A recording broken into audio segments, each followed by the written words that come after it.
आवे एक साधारण 1 महिना पहिलो चीफ जस्टिस सांगले can you support a movement काय म्हणून तर म्हाका इमिजिएट उत्तर दिलें yes I am with the movement आणि आज काल म्हाका त्यांनी लेटर धाडून दिल्या.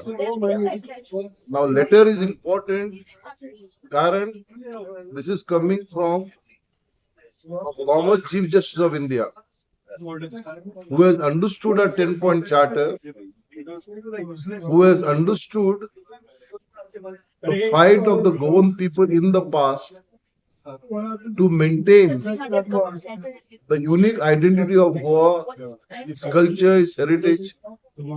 So according to me, this is one of the most important documents for us in this movement which we have started.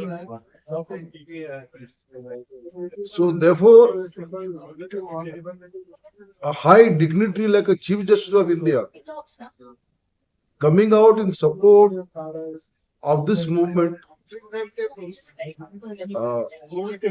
is something was beyond my expectations, and I expect in a few days' time,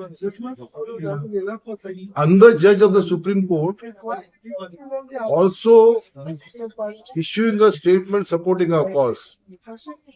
He has assured me, but it may be coming within a day or two.